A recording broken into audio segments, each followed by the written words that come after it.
陈平安和陆台到达桐叶州后，竟有人追寻千里给他们送礼。从道玄山出发的陈平安终于到达了桐叶州。此次仙家渡船的目的地乃是桐叶州中部的伏击宗。这伏击宗有一条供修士交易精怪的天街，很是热闹。于是陈平安和陆台下船后也跑去天街凑热闹去了。期间陆台一掷千金买了很多奇特的小精怪当灵宠。陈平安虽然看中了几样，但他却没舍得买，因为陆台的阔绰出手，也导致他们俩人被觊觎他们财物的野修给盯上了。陈平安他们离开伏击宗时，这群野修就一路尾行。最终他们发现陈平安二人并没有高手随行保护，于是当陈平安和陆台走到一处人迹罕至的地方后，这群野修终于现身，准备杀人夺宝了。此时陈平安只有武道第4境，陆台也只是炼气士第6境界。这群野修仗着人多和高出2人的境界，他们完全没有将陈平安二人看在眼里。可他们哪里知道，这2人一个是来自史上最强新手村离珠洞天，一个是来自中土神州阴阳家陆氏家族。因此在各种法宝的加持下，陈平安和陆台联手很快就解决了他们。一众野修夺宝不成，追击千里反而成了送装备的。最终陈平安得到了一把赤心剑。赤心剑是一把有魔性的剑，喜欢喝心头血进而升级。陆台当然也有所收获。而在陈平安他们打架之地10里开外，有一座隐居山林的江湖门派飞鹰堡。由于陈平安他们打架的声势过于浩大，以至于连飞鹰堡这边都有所察觉。飞鹰堡因此还派出了堡中高手前来山中查看，只不过等他们到达时，陈平安他们已经把现场给收拾干净。陈平安他们还借此假装是江湖游侠，跟随这些人回到了飞鹰堡落脚。而建立在这与世隔绝山林之中的飞鹰堡建造初衷也大有来头。桐叶州中部地带最大的2座仙家势力分别是伏击宗和太平山。当初太平山的一位天才元婴修士因为大战了一头妖魔，导致他元神受损，一个不到100岁的年轻地仙竟然沦为风烛残年的境地。这位元婴修士自知大限将至，他便离开了宗门下山游历。之后他与伏击宗金丹修士起了冲突，2人大打出手。可毕竟瘦死的骆驼比马大，金丹修士最终不是元婴的对手。最后金丹修士眼见逃生无望，便以失去转世机会引来一尊远古魔头的分身降世，想要玉石俱焚。魔头降世后，那位元婴修士本可以撤离战场，但他最终还是选择了与魔头一战到底。最终元婴修士与魔物同归于尽，而他们大战的战场正是如今的飞鹰堡。一场惊世骇俗的大战，打得双方脚下的地界方圆100里都阴气凝聚，不亚于一座埋骨10数万5族的古战场。太平山的元婴修士就算死后仍是放心不下世俗，担心此处阴气流散会影响附近千里山河的气运。元婴修士的残余魂魄便强自撑着苟延残喘，就近找到一位入山砍柴的少年樵夫，授予了他一门压胜秘法以及一种至刚至阳的刀法。元婴修士还交代那少年樵夫在此地打造一座城堡，开枝散叶，借助纯粹武夫的子孙后代，以生人阳气压下那份阴气。自那之后，江湖便有了这座天才辈出的飞鹰堡。只是近年来飞鹰堡突然关门闭市，似乎是堡中发生了变故。陈平安2人到达飞鹰堡之后，当即就发现飞鹰堡阴气极重，堡中的风水局明显被人给动了手脚。夜晚的时候，更是有鬼魅现身来骚扰陈平安2人。陈平安和陆台并没有立即除掉这些小鬼，而是仅用符箓赶走了他们，因为刚入堡的他们并不想打草惊蛇。飞鹰堡的建立看似是一位元婴心怀天下，其实这一切都是他的算计而已。因为这位元婴乃是蛮荒天下派出蛰伏在浩然天下的大妖，正因为此地的非同寻常，飞鹰堡也是陆台此行的机缘所在之地。那么如今的飞鹰堡到底发生了什么事情？陈平安2人又将如何破解？陈平安的剑修之路能走多远呢？上集说到了陈平安和陆台来到了桐叶州的飞鹰堡，这飞鹰堡地界因为陨落过一头远古魔头，导致此地的山水被阴气侵蚀。好在飞鹰堡家丁从小习练至刚至阳的刀法，以生人阳气压下了这份阴气。但是此地的变化偶然被一位魔道散修给得知了，魔修便悄悄破坏了飞鹰堡的风水局，这致使近几十年飞鹰堡阴盛阳衰。魔修为的就是让天生极阴之身的堡主夫人孕育出一头100年难遇的魔婴。魔婴从女子心窍中诞生，需要耗费数年时光，以女子气血和元气为食。而那位堡主夫人不是修行中人，所以元气不够，魔修便又让飞鹰堡阴气弥散，鬼魅横行，以此来维持堡主夫人的性命。因此才有了飞鹰堡如今的诸多古怪，只等魔婴破心而出，就是妇人死绝的时候。这便是陆台在堡中调查后得到的结论。而且据陆台所了解的知识，这种肮脏东西一生出来就拥有6境修为，魔婴颇为难缠，聚散不定，除非一击必杀，否则很难消灭。如果没有人约束，无需100年，只要给他祸害个几座城池，吃掉10几万人，就可以顺顺利利跻身元婴境。魔婴本就极难捕杀，那么一位地仙鬼婴恐怕没有3位地仙联手追杀，根本不用奢望将其铲除。陈平安听到后便立即做准备，阻止这件事的发生。而陆台在调查的时候，他还感知到了这飞鹰堡就是他此行的机缘所在之地。因此等解决完这里的事情后，他便要与陈平安分道扬镳了。对于此事，陆台并没有对陈平安隐瞒，而是大大方方地说出了实情，并且说完后，他还对陈平安泄露了一份天机。陆台对陈平安说道：“天下乱象已起，陈平安你一定要活下去啊！争取能够撑到最后，坚守于某地。陆台说着说着，嘴角渐渐渗出血丝，但他仍是即将吐露天机。陈平安，你千万不要被大事裹挟，要做那中流砥柱。时来天地皆同力，不要争一时得失。我相信你会比那个曹操走得更远，会重建长生桥，会成为大剑仙。对于陆台的变化，陈平安已经看出不妙，当即就轻声喝止了陆台继续泄露天机。天机不可泄露，对于寻常练气士而言，可能就是一句可以随便挂在嘴边的戏言。但是阴阳家不同，精于卜卦算命和星象之人，往往不得寿终正寝，偶尔有也莫要奢望恩泽子孙，甚至有可能寅吃卯粮，祖上失德，贻害后人。陆台为了告诫陈平安，不惜受到天道反扑。可以看出这段时间的相处，他对陈平安的观感很好。陈平安阻止了陆台后，说此间事聊，他便会独自北上，让陆台不用担心。之后两人在做完了准备后，便开始出手解决飞鹰堡中的麻烦。他们首先要解决的就是小鬼妹。两人看到这些战斗力低下的小鬼，陆台觉得随手灭了事，陈平安却不愿意伤害他们，毕竟他们生前可都是一些天真懵懂的孩童，只是魔修为了加深这方山水的阴气，才将他们害死。于是陈平安拿出了一张很珍贵的符箓，指引他们去往冥府投胎。陆台见此就询问陈平安这样做值不值得。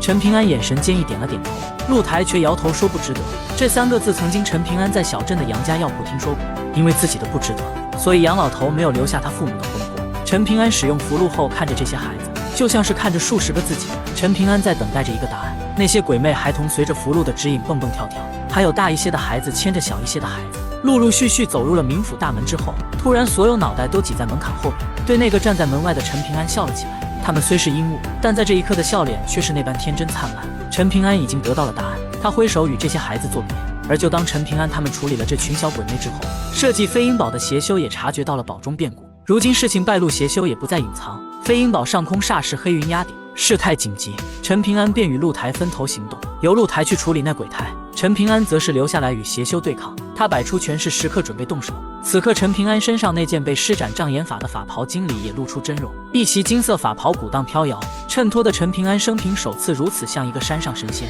接着只见那黑云之上有一位不知深浅的高官老人，盘腿而坐于一块红色蒲团上，正在念念有词。驾驭这块刚好覆盖飞鹰堡地界的黑色云海，一点点坠落人间。时机已至，邪修便要血洗飞鹰堡，汲取所有血肉精华，喂养那头即将破心而出的出生魔婴。陈平安看着这一幕，他只是一拳率先向天地出，之后便是拳拳地出。陈平安的拳势乃是崔成的云蒸大泽式。崔成曾言悟出云蒸大泽式时，此拳第一次现世就打得天上雨幕倒退100丈，不敢染指人间。陈平安没想太多，只是要此时此刻的滚滚云海，如同老人当年头顶的那重重雨幕一般无二，在他的拳法之前都要滚回天上。不知不觉身前无人，一场惊世骇俗的大战即将打响。当陈平安在桐叶洲碰见算计他的邹子，陈平安又能否认出他吗？为了阻止飞鹰堡的魔婴降世，陈平安使出全力应对魔修，给陆台争取时间除掉魔婴。可陈平安应对的魔修可是炼气士第8境，况且这位魔修曾经还是1等1的金丹大佬，只是因为他作恶多端，引来了太平山正义修士的追杀，魔修最后以跌境的代价才得以逃过一劫。后来为了复仇，魔修便寻来了飞鹰堡养育魔婴。虽然魔修的境界高于陈平安，但是陈平安所练的拳法和随身的法宝可都是顶尖的，因此魔修一时间也拿陈平安没有办法。于是魔修便拿出法宝五岳关，搬出山岳来镇压陈平安。魔修想趁机去释放魔婴现世，好在陆台已经成功除掉了魔婴，并且及时赶回与陈平安并肩作战。陈平安和陆台仅2人就使出了4柄本命飞剑应敌，这着实把魔修给震惊到了。可如今魔婴被除，几十年谋划成空，魔修瞬间陷入疯狂，要置陈平安2人于死地。双方终归境界差距过大，最终陈平安以假死让魔修放松了警惕，然后配合陆台直接用痴心剑将魔修给一剑穿心。魔修临死之前本还想分出神魂再次逃离，可是陈平安不愿放走这位无恶不作的魔头，不然还会有更多的人遭他毒手。为了彻底斩杀魔头，陈平安只得动用了老大剑仙赠予的长气剑，才得以将他斩杀。长气剑本就不凡，陈平安以5夫4境强行使用长气剑，还被反噬受了重伤。好在有陆台的丹药助他快速疗伤。经过这一战，陈平安对于神魂淬炼收益颇丰，他武到第4境的底子也更加的厚实了。再加上魔修掉落了一身的法宝，陈平安只觉得赚大发了。当然还有收获了陆台这位可生死与共的朋友。同时陈平安的痴心剑吸取了魔修的心血后，品质变得更高了。不过陈平安对于这把妖邪之剑有些拿不准，陈平安想着找时间将它出售，陆台就劝说陈平安，修道之人可以不讲善恶，那是混账话。可是世间器物法宝哪来的正邪之分？以邪气行正事有何不妥？你要还是这种死脑筋的性子，长生桥修了也白修。总之陆台一顿劈头盖脸对陈平安说了很多话，而陆台这些言语其实又是在吐露天机。陆台发现了陈平安心境很容易出问题，所以他就此点拨陈平安。因为泄露天机，露台说完后又被天道给反噬流血了，陈平安受益匪浅。如今魔修已除，陈平安便在飞鹰堡多停留了几日，他准备养好伤势再继续出发。期间露台还在堡中收了3名弟子，3位弟子皆不是什么好人。至于收他们为徒的其中缘由，露台不愿多说，只讲了不敬恶不知善这6个字。养好伤势后，陈平安也就要继续出发了，而露台则是要留在这飞鹰堡求道。临别时，露台交给了陈平安一把名为停雪的匣刀，说这是飞鹰堡主的报酬。这把匣刀也是当初那位陨落在此原因修饰的配件。除此之外，露台还赠送了1袋榆钱种子给陈平安，让他回到家乡后种下，说种出后还会有意外之喜。最后2人分别，一个留在了异乡的飞鹰堡，一个背剑往北而行。而在陈平安离开飞鹰堡的途中，他在街上与一位中年男子擦肩而过，明明记不得以前见过他，可是陈平安却总觉得在哪里见过。那憨厚男人也发现了陈平安的打量眼光，咧嘴一笑，有些羞赧，一副十足市井汉子的模样。而这位汉子便是露台的师傅，阴阳家的扛把子邹子。当初便是他在小镇用一串糖葫芦算计了陈平安，这场算计也是陈平安在小镇遇到的最大一场危机。陈平安终究是没有认出这位汉子，但是他却莫名的怀念起了糖葫芦的滋味，这让陈平安觉得有些好笑。殊不知正是因为邹子的缘故，才让他想起了糖葫芦。不知真相的陈平安想着，如今家大业大，到了下一处市井城镇，随便找个卖糖葫芦的摊贩，买他的2串糖葫芦，左手1串，右手1串，好不快活。陈平安是什么时候碰见莲花小人的呢？他又是如何进入东海老道人的官道观的？陈平安离开了飞鹰堡后，他便独自一个人踏上了寻找东海老道人灌道观的路途。根据神仙书《山海志》的记载，桐叶州有很多山神妖魅精怪。陈平安游历桐叶州后发现的确如此，他在寻找道观的途中碰见的竟是奇形怪异的妖物精怪，而且这些精怪还特别有趣，其中最有趣的还要数一个莲花小人。莲花小人乃是一座古寺中的莲花台所孕育出来的一位精魅，他本一直生存在巨型莲花台中，寺庙中有很多游客都喜欢来尝试搬动他生活的这座莲花台。每当这个时候，莲花小人就会兴致勃勃驱使巨型莲花台左右摇摆，以此来戏弄这些游客。可时间长了，莲花小人一直没有伙伴，他还是觉得有些孤独了，于是他便离开了莲花台，去远方寻找同伴去了。然后他接连找到了3位小伙伴，先是一条蛇精和一头獐子精，可赤子之心的小莲花人却被他们分别骗去了一条云跟土精，两者凝聚的小胳膊和一半成黄莲。之后他又遇到了一位不跟他索要任何东西的花精，开心的小莲花人就带着花精回到了莲花台，2人一起玩耍，一起戏弄那些游客。但是最后等他某天睡觉醒来时，莲花小人发现莲花台的灵气没了，并且一点都没给剩下，同时不见的还有他的好朋友花精。于是最后这座莲花台就只剩下一个独臂的小精怪，经常坐在石台边缘哼唱着香谣，轻轻摇晃脚丫。心思纯正的小莲花人就算被骗后，也没有对朋友生出一丝的抱怨，相反他偶尔还会有些伤感，因为他不知道那3位伙伴如今过得好不好。如果过得不好，他们为什么不来见他呢？他会安慰他们的呀。如果过得好，又为什么还是不来见他呢？他会替他们高兴啊。莲花小人实在想不明白。后来随着寺庙破败，无人问津，莲花小人也彻底的孤独了起来。陈平安在途中也听说了这块会动的奇特莲花台，于是出于好奇的他也来到了古寺一探究竟。只是陈平安到达古寺时，古寺早已荒草丛生，既无人气也无妖气，暮气沉沉。陈平安找到了那块巨型莲花台，他也没看出什么奇异之处。就当陈平安转身离去时，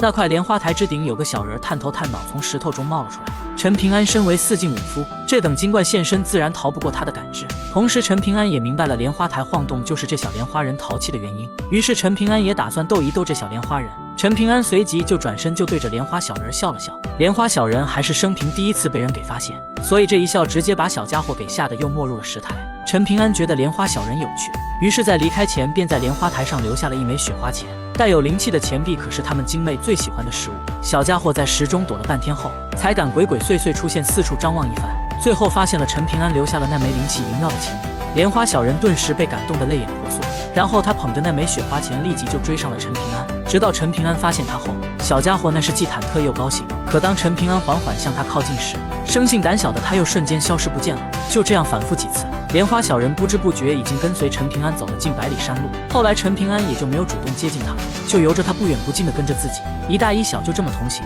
直到在一座深山老林中，他们碰见了一位发了疯的小妖。莲花小人被吓得这才一路飞奔躲在了陈平安的脚边。在那之后，小家伙就彻底没了戒心，要么就在陈平安身边活蹦乱跳，要么就蹲坐在陈平安的肩头，之后，陈平安便带着莲花小人继续寻找关道观。这一趟寻找之路，陈平安足足走了半年之久。最后，陈平安依照陈清都长气剑的指引，来到了一个名叫南苑国的京城之中。长气剑进入京城过后，便一直原地打转。陈平安也明白了，这关道观的入口就在这座京城之中。可是陈平安几乎问遍了城中所有人，也没有找到关道观。就这样又过了几个月，哪怕心智坚定如陈平安，也开始有些动摇和烦躁。最后，陈平安无奈就准备去闯皇宫试试运气。临走之前，陈平安来到了一口水井旁边，他点头望去，井水深不见底，幽暗无光。陈平安看了一会儿，着实看不出门道，他便收回了视线。在走出一段距离过后，陈平安又回望了一眼井水，方才站在那边似乎有些清凉的意思。陈平安不知道的是，在他感受到清凉之时，他已经进入了关道观。那么陈平安进入关道观后又会有哪些奇遇呢？在陈平安进入关道观时，东宝平州也接连发生了几件将会影响到他的大事。身在老龙城的郑大风遇到了将会危及到他性命的事情。事情的起因是郑大风的药店里有一位女伙计，不知道什么原因，很久都没来药铺上班了。后来在范家人的告知下，原来这位姑娘被人给糟蹋死了，所以才突然消失了。郑大风当时听到这个消息后，并没有露出任何情绪。来告知的范家老人就以为郑大风对这位凡人女子的死活并不在意。而在范家人离去后，郑大风便悄悄请出了杨老头派来的一位阴神前去查明真相。结果祸害女子的是老龙城大姓之一丁家的一位纨绔子弟。这丁家背后的靠山可是同叶州第一宗门同叶宗，一个能碾压东宝平州所有宗门的超级势力。所以谁都不会觉得郑大风会为了一个凡人女子去招惹他们。就当老龙城所有人都以为这件事会不了了之时，郑大风已经铁了心要帮女子报仇。可要是丁家请来同叶宗的高手前来帮忙，郑大风的5夫9进依旧不够砍，这无疑是送死的局面。所以对于郑大风报仇之事，范俊茂还特意赶来劝他不要出手。郑大风却是直言，欠账还钱，欠命换命，说他跟师兄李二不一样，李二家里人被欺负了，他只找老的报仇，但是他郑大风是小的老的都要找，所以对于此事没有商量的余地。范俊茂看着这个原本成天嬉笑的汉子，眼神玩味，他只觉得郑大风是狗改不了吃屎。这都过去了多少年了，他还是这样的性子，好像不严肃了一辈子，就是只为那唯一一次的认真。范俊茂和郑大风都是远古神灵转世，所以范俊茂对于郑大风前世的死一清二楚。当初天庭的4座天门，3位神将都因为各种原因放弃了职守，为势不可挡的人族修士让出了道路，唯独南边的那个被视为最贪生怕死和最吊儿郎当的郑大风不愿让开，最后被人给一剑钉死在了天门大柱上。当时所有人都为神将死战不退感到莫名其妙，神将的找死实在让人找不出任何理由。范俊茂在心中叹息一声，他倒是很不想知道，可惜他却偏偏知道，所以范俊茂也不再好言相劝，直接转身就离开了药铺。而郑大风为女子报仇这件事也将引发剑妈的第2次霸气出手，这也是后话了。另一边离珠洞天内，圣人阮琼已经在西边大山之中正式开宗立派。阮琼建立的宗派名为龙泉剑宗，宗门的正式弟子暂时只有阮琼的3位弟子。虽然宗门人数不多，但是龙泉剑宗如今在大黎王朝风头一时无两。山崖书院这边，因为国力强盛的大隋王朝竟未战而降，割地和大黎王朝签订了山盟，因此这引得大隋朝野上下很多人的不满，于是就有人想要挑起2国纷争，破坏山盟。一场针对山崖书院李保平一行人的阴谋悄然开始。首先遭殃的就是实力最强的崔东山。崔东山在山崖书院遭到了刺客的暗杀，刺客对崔东山一击毙命，好在崔东山用品阶极高的替身傀儡给躲了过去。刺客敢公然在山崖书院出手，可想而知李保平他们已经处在了危险之中。最后再说顾灿仗着蛟龙泥鳅在书简湖乱杀无辜，他已经彻彻底底沦为了一个魔头。这几年间，以刘志茂为首，顾灿和蛟龙泥鳅作为助力，他们几乎将周边势力给洗劫了个遍。洗劫过后，他们只会挑选一些修道资质尚可的少年少女，其余人等全部处死。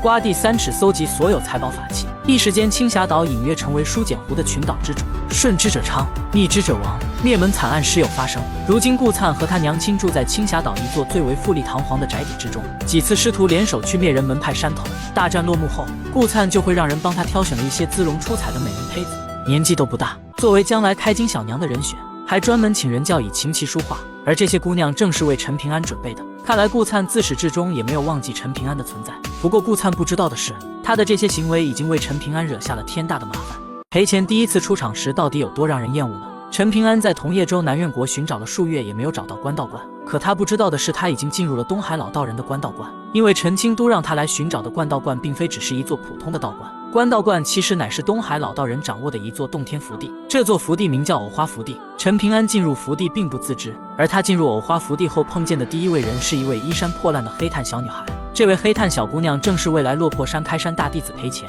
陈平安看着裴前熟门熟路的来到了一座豪华宅邸的后门，没过多久，这座宅子的后门就被人偷偷打开了。还从里面溜出来了一个年龄跟裴钱差不多、穿着华丽的富家小千金。通过两人的聊天，原来小企儿裴钱和富家小姑娘是朋友。富家小姑娘出来后，还送给了裴钱一个小木盒，里面装的是他们去年冬天一起堆的一个小雪人。富家小姑娘很在乎两人的友谊，于是就把小雪人放在冰窖给保存了下来，为的就是在这炎炎夏日再送给好朋友。在裴钱接过木盒后，富家小姑娘便对裴钱说出了雪人的来历，还问裴钱喜欢吗？裴钱低着头死死盯住那个小雪人，看不清表情。从王侯勋贵之家走出的那个漂亮小丫头，还在那边邀功似的天真烂漫的追问他喜不喜欢。结果裴钱完全不在意雪人，只是反问富家小姑娘有没有给他带吃的。而当裴钱得知富贵小姑娘今天忘记给他食物后，裴钱就故意不小心将雪人给摔碎了。富家小姑娘很伤心，赶紧蹲下拾取破碎的雪人。就在这个时候，裴钱竟悄悄捡起了一块石头要砸死富家小姑娘。好在陈平安及时现身，将裴钱给拦了下来。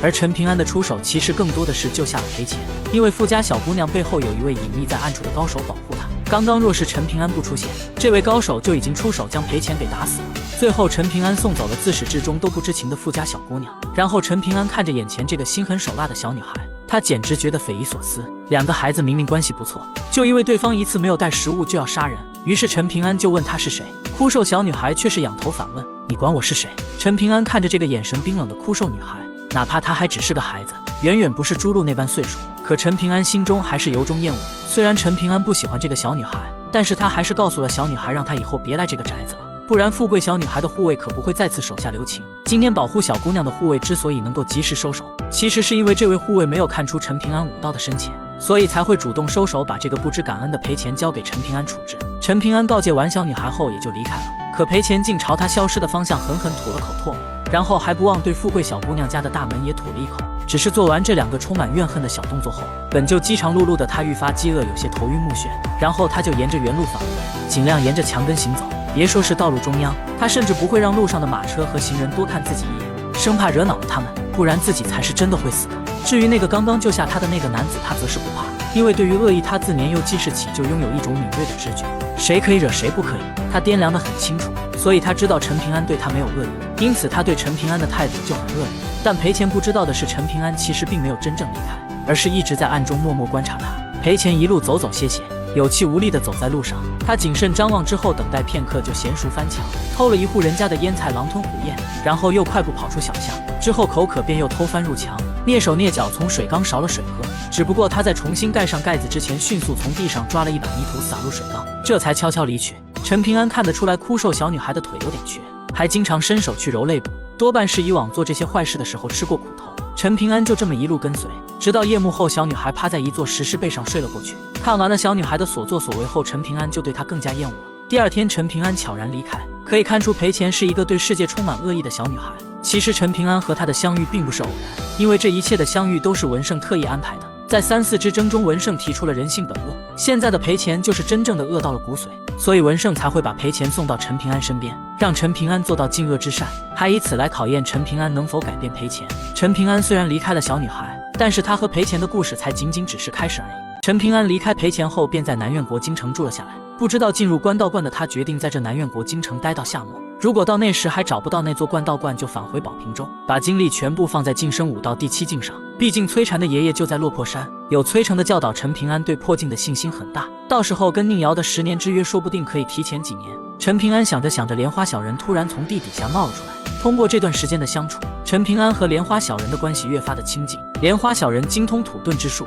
无声无息且速度极快，陈平安就时常跟他逗乐，或是策马狂奔，或是卯足劲一口气飞奔出数十里。等他停马停步之际，莲花小人总会从他脚边的土里探出脑袋，朝他咯咯而笑。有莲花小人的相伴，无疑让陈平安的心情适宜了很多。为了寻找那座观道观，陈平安依旧每天都会逛荡这座京城。虽然寻找道观期间，陈平安的心境越来越烦躁，但是陈平安也不是没有尝试静下心来。事实上，他还为此做了许多努力。南苑国以佛学风靡朝野，各地寺庙林立，香火鼎盛。陈平安是过去那些大大小小的寺庙烧香拜佛，还是过独自行走在静谧的小径树荫中，以此来让自己烦躁的心沉静下来。特别是南苑国京城中一座名叫星象寺的小寺庙，陈平安去的次数最多。这座寺庙不大，算上住持也就10几人。陈平安每次心不静就会去那边坐坐，久而久之就混了个熟脸。寺中的一位老主持更是时常与陈平安讲述佛学。在渐渐了解陈平安后，老主持还借佛理点拨了陈平安。这个世界一直亏欠着好人，对对错错怎么会没有呢？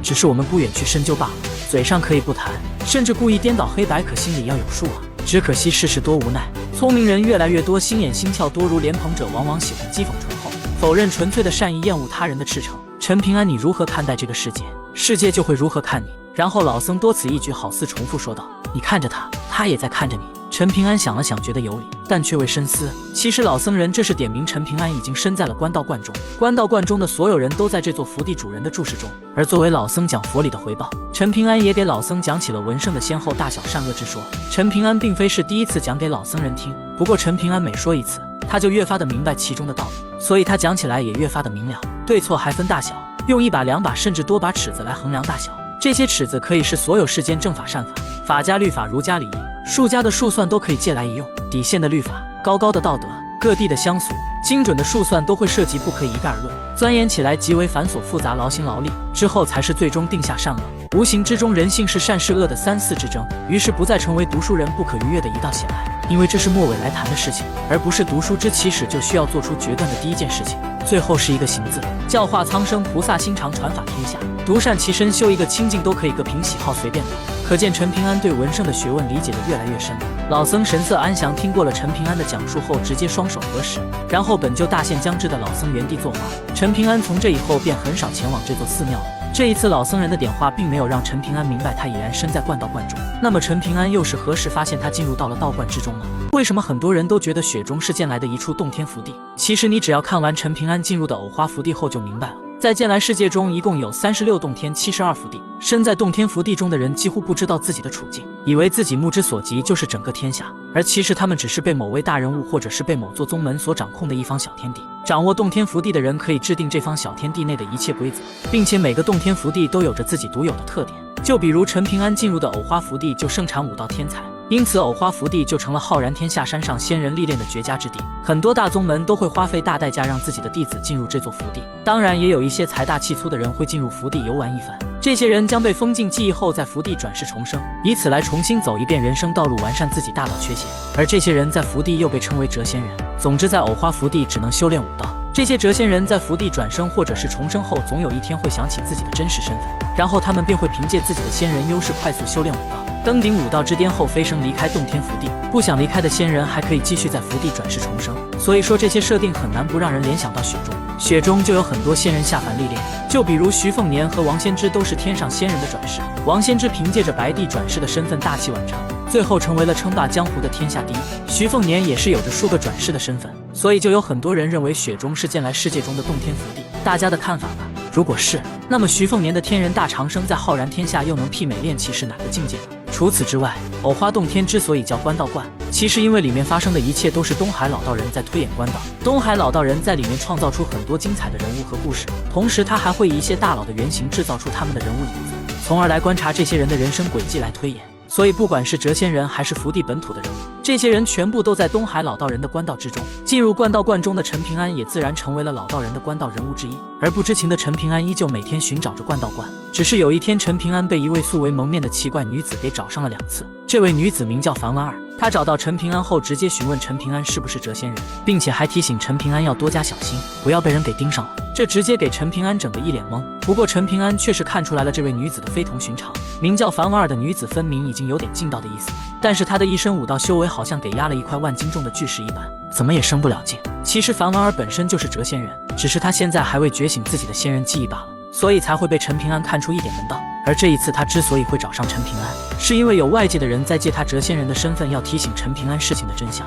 但陈平安也没有特别在意这件事。由于陈平安在这南苑国京城待了很长时间，所以他很早就在城中租了一间民宅。回去的时候，这间房子主人家的孩子却好似在等他一般，之后2人便一起走在回家巷子里。这小男孩名叫曹晴朗，曹晴朗好像是有什么难言之隐，可是他憋了半天也没好意思说出口。陈平安也就假装没看到。等回到宅院，陈平安进入自己的房间后，莲花小人立即从地面蹦跳了出来，咿呀呀指指点点，好像十分气愤。随即陈平安瞥了眼自己的房间，原来是他放在房间的书籍被人偷偷给动过了，所以莲花小人有些气愤。陈平安笑着安抚莲花小人，没关系，书就是给人看的，人家这不是已经还回来了吗？不用生气。安抚了莲花小人后，陈平安和宅院的人一起吃了晚饭，之后又准备出门去了。结果没走多远，曹晴朗又找到了他。陈平安这才问出了小男孩的心事。曹晴朗开口就先说了句对不起，然后就跟陈平安解释了其中的原因。原来曹晴朗的娘亲经常趁着陈平安不在的时候，就偷偷溜进陈平安的房间里翻东西。由于陈平安时常没有回家，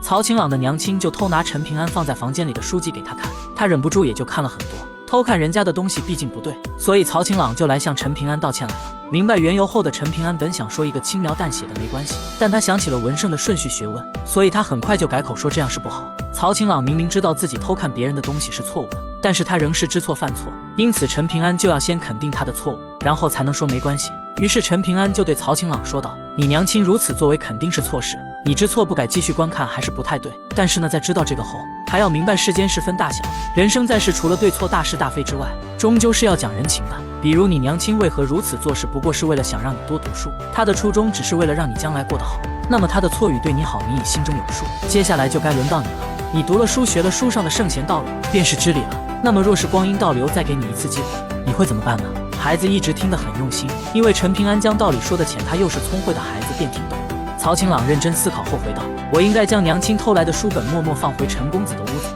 然后光明正大的跟你借书，这样对吗？陈平安点头认可。曹晴朗回答对了，很开心，便询问陈平安是不是不会怪罪他娘亲了。陈平安又点了点头。曹晴朗开心地回道：所以先生告诉我们，知错能改，善莫大焉，便是现在这个情况。陈平安见曹晴朗天真聪慧，于是便干脆继续多说了几句他自己悟到的道理。每天必须吃饭，是为了活下去，在衣食无忧的前提下，读书讲理不一定是为了做圣贤，而是为了让自己活得更好一些。当然不一定真的更好，但是儒家圣人们的经典教诲，世世代代君子贤人们的金玉良言，最少给了我们一种最没有错的可能性，告诉我们原来日子可以这么过，过得让人心安理得。这一下曹晴朗却有些听不懂了，于是陈平安便让他先行回家。而在曹晴朗转身后，却有一个小女孩手拿一块大石子想要扔向他，好在被陈平安给阻止了。而这个小女孩正是陈平安有些厌恶的赔钱。接着赔钱开口就问陈平安要钱，并且赔钱还搬出了陈平安刚刚讲到的道理：你这么有钱，能不能给我一些？你刚才不是说了吗？要每天吃饭才能不饿死人。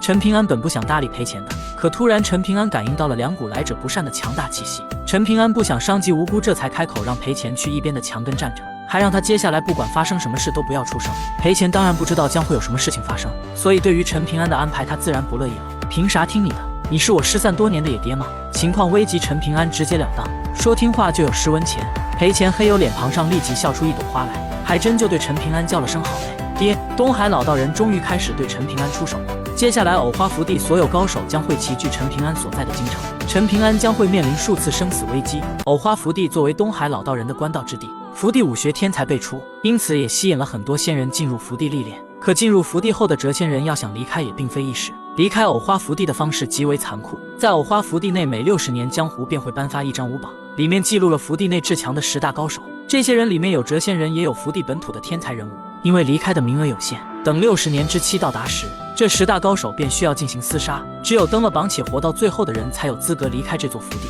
而没有达到目标的谪仙人便需要等待下一个60年了。因此有的谪仙人转世了数十次才得以走出福地，而在颁发武榜后，很多未上榜的强者也会前来争夺名次。陈平安进入偶花福地的期间，偶花福地内正值60年飞升之期，福地的所有高手全都聚集到了陈平安所在的南苑国京城。这些福地内的大宗师们将会为所谓的飞升名额争得头破血流，就算最后没有飞升活下来的人，也将会获得一份至宝。这件事本与陈平安无关，可是东海老道人偏偏要让陈平安入局。东海老道人知道陈平安此次来找他所为何事，也知道是剑气长城的陈清都指引而来，帮陈平安重建长生桥不难，可要他出手帮忙，就必须得通过他的考验了。于是东海老道人便临时将陈平安安排到了江湖最强10人的武榜中。所以对于陈平安这位突然出现不知底细的黑马，便有人花重金请来了杀手去试探他的斤两。当杀手找到陈平安时，正值赔钱向陈平安讨要钱币时，陈平安感知到杀气后，便以10文钱让赔钱离开了他身边。接着便有2位杀手就出现在陈平安身前，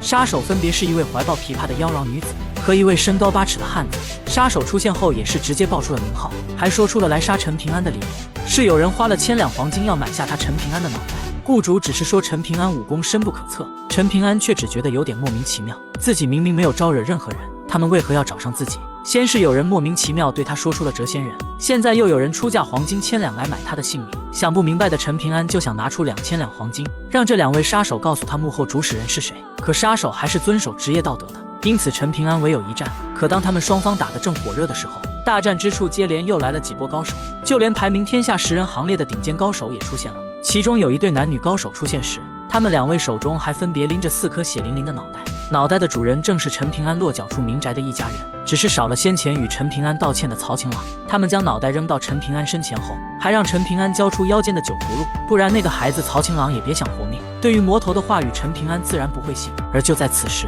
陈平安租界落脚的那栋宅院里，有一个悠闲头戴一顶银色莲花冠的老人。这位老人名叫丁一，是一个恶名远扬的魔头，同时他也是藕花福地目前最强之人。此时还留在宅院的他，只为了困住陈平安的飞剑失误。陈平安这一趟出门本意是在街上去闲逛，因此他也就将陈清都送的长气剑给留在了房间。为了避免长气剑给人偷走，于是陈平安就将失误留在了房间。在丁英出手后，陈平安这边也就和飞剑失误失去了联系。同时陈平安发现他腰间的养剑壶也突然变得死气沉沉，像是原本打开的酒壶给人堵上了，再也闻不到半点香味。飞剑初一也就给堵在了里面。不但如此，陈平安还发现，就连他身上穿的那件防御极强的金色长袍也失去了功效，而这一切自然都是东海老道人的手笔。如此一来，初一失踪，15被困，长袍经里也没了任何法宝神通。陈平安明白了是有人在算计他，一时间陈平安也想不通是何人，但现在有些事情他还是必须得做，那就是解决眼前的麻烦，还有帮遭受无妄之灾的一家人报仇。练过了100万拳，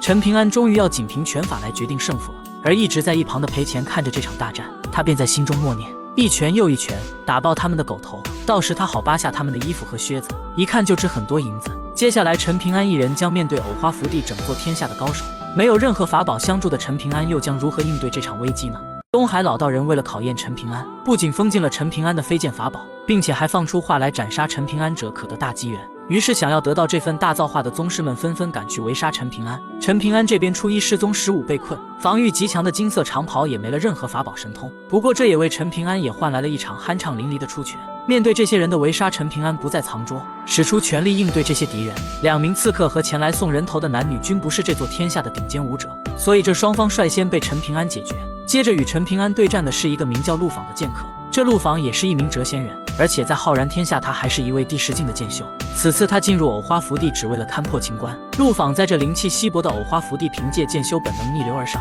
另辟蹊径以武夫摸着了剑道门槛。现在他已经成为了这座天下剑道第1人，但这藕花福地终究只是一方小天地，这里面感悟的剑道是有上限的。况且纯粹武夫中的剑客和剑修有着天壤之别。刚开始陆访使用剑法还能占尽上风，可在陈平安一拳拳之下，他渐渐的就不敌了。最后陈平安以催成的神人肋骨式将陆访重伤，陈平安也被打飞了出去。陈平安口吐鲜血，接着藕花福地拳法最高之人仲秋又登场了。当陈平安伸手擦掉嘴角的血污时，也用眼神示意了裴钱，让他坐在墙角原地不动。因为在这些宗师来之前，裴钱是和陈平安在一起的，所以他们就认为裴钱和陈平安是一路人，因此现在的裴钱就相当于和陈平安绑在了一起。只要陈平安一旦死了，他裴钱也别想活下来。一直在现场的裴钱也明白这一点，可在陈平安提醒他后，他却有些忍不住戾气横生，恨不得陈平安下一刻就被打死算了。这种情绪说不清道不明，就像当初他看到小木箱子里的那个小雪人一样，富家小姑娘那么喜欢他，他依旧决然而然地摔碎的小雪人。裴钱觉得这没有什么不对的。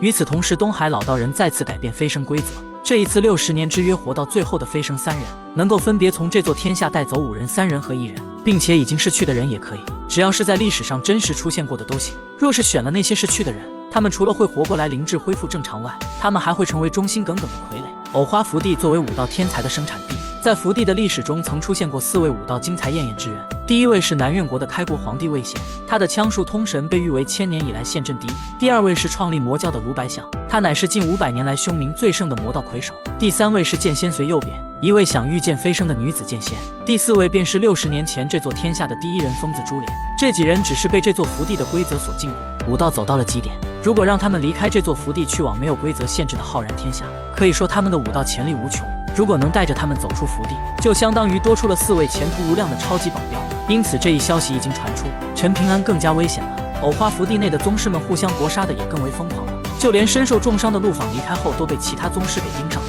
好在他被天下第4的周肥给救下来了。这周肥也是一位谪仙人，而且还是一位来头极大的谪仙人。而他之所以会进入藕花福地，完全就是有钱任性。他救下陆访也是因为在外界和陆访是好友。再说陈平安这边，仲秋出现后让陈平安全力全心全意出拳，如果有人胆敢在他们交手期间暗中出手，他仲秋肯定会拼死将此人杀之。仲秋是南苑国国师，更是书画俱佳的名士，一字一句必合规矩，一拳一腿皆合法度，登峰造极文圣人、武宗师、仲秋两者皆是。就连这座天下如今的第一人魔头丁英看清天下5人，唯独对仲秋亲眼相加。可仲秋与陈平安交手，他发现陈平安还是分心时刻在关注着一旁的乞丐少女，于是仲秋又转头对周围还未动手的所有人打招呼。他仲秋要保下墙角的小丫头，谁都不可以对他动手。这样一来，陈平安终于可以全心全意释放拳法了。墙角的裴钱听到仲秋的言语后，如获大赦，笑逐颜开，立刻就没心没肺的张牙舞爪，学着陈平安和仲秋出拳。仲秋的拳法名为顶峰，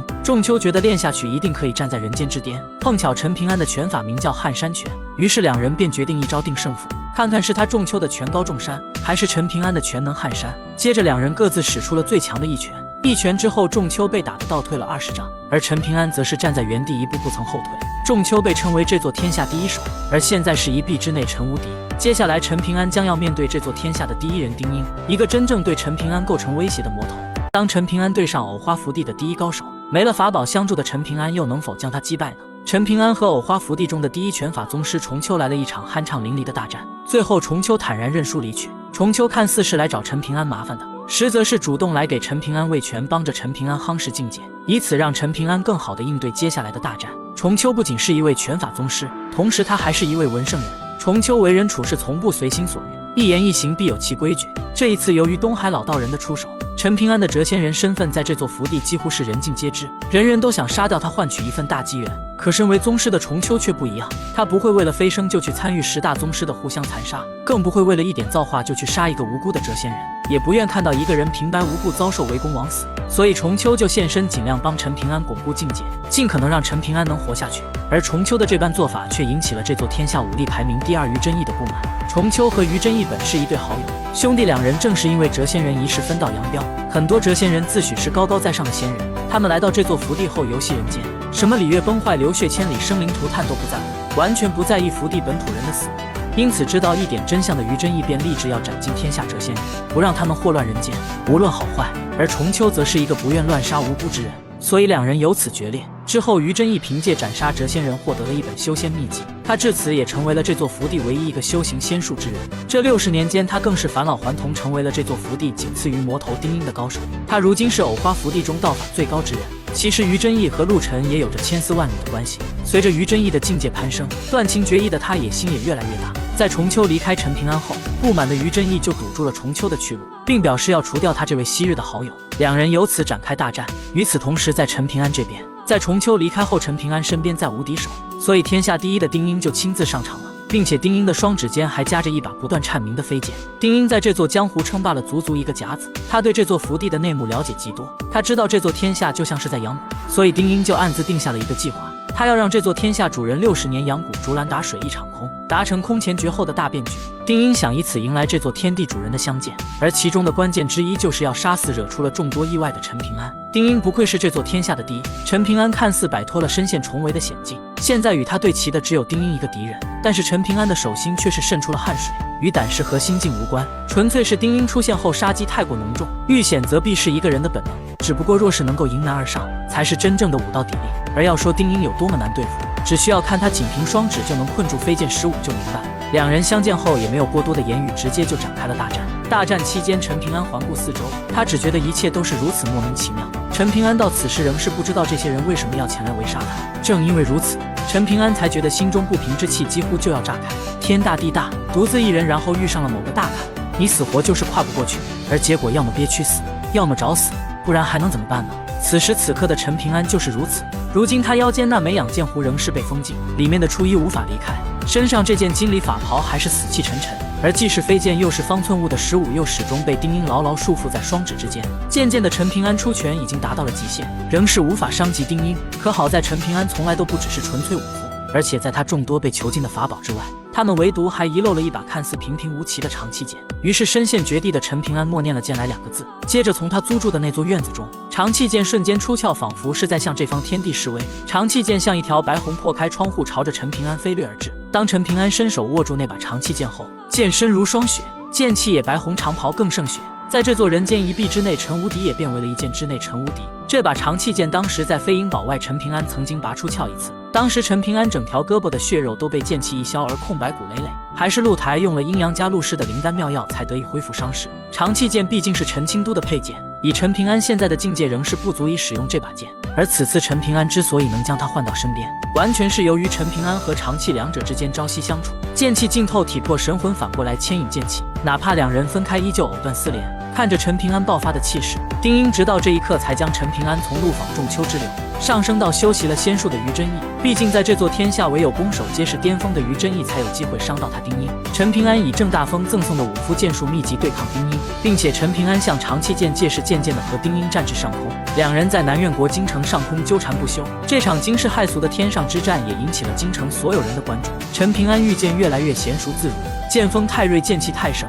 丁英60年来第一次如此狼狈，只能专心防御。丁英为了摆脱困境，于是他便要使出最强一招定胜负。丁英一身武学修为集合了天下百家之长，于真义站在了这座天下的道法之巅，陆访站在了剑术之巅，重秋站在了拳法之巅，但是群山之巅的更高处，其实还站着一个早已悬空的丁英，使得丁英在这座藕花福地如日中天，这实在是太不讲理。可陈平安偏偏比他还要不讲理。陈平安使出了当初在文圣画卷中那支强的一剑，一剑之后神灵崩碎，万法皆破。那么丁英又能否从这一剑之下存活下来呢？裴乾为什么能够看透人心？东海老道人又到底有多厉害？在陈平安使出了至强的一剑后，藕花福地第一人丁英被打得鲜血淋漓，但他却是越战越勇，他反而觉得一身轻松状态从未如此巅峰。丁英快步向前，再次与陈平安打斗在一起，而由于他们打斗远离了之前的战场，裴乾见四下无人，于是他便晃晃荡荡来到了曹晴朗的家门口。正在抱头痛哭的曹晴朗本不想让裴乾进入院中，裴乾立即就对着曹晴朗说出了街上还摆着4颗脑袋，这些人可全都是曹晴朗的亲人。曹晴朗闻言，眼泪一下子就涌出眼眶，撒腿就跑出了院门。裴乾便趁此进入院中，找到了陈平安所住的房间。可裴乾翻遍了房间，也没有找到铜钱和碎银子。于是裴乾就抱起陈平安留在房间的书籍往外跑，他要把这些书拿去卖了换成铜钱。裴乾年纪虽不大，可他已经看过了不少坏人做着坏事，有些事是对别人，有些事是对他。好人他偶尔也看到过，始终不得好报，也有些好人变成了坏人。所以在这样的环境下，裴乾的恶就更加深入骨髓。裴乾抱着书籍一路飞奔，在他经过一口水井的时候，大口喘气的他便停下了脚步，坐在井口上休息。正在这时，他旁边突然出现了一位身穿道袍的高大老人。可以感受人心的裴乾看着老人，顿时就不敢动了，好像只要他敢动一根手指头，甚至是心里头冒出一个念头，就会立刻死掉。从小到大，裴乾从没有这么害怕过一个人，而这位老人正是藕花福地的主人东海老道人。裴乾有些忍不住偷瞥这位老道人，可接着裴乾竟清清楚楚看到老道人随意一手就将太阳从天上抓到了他的手中，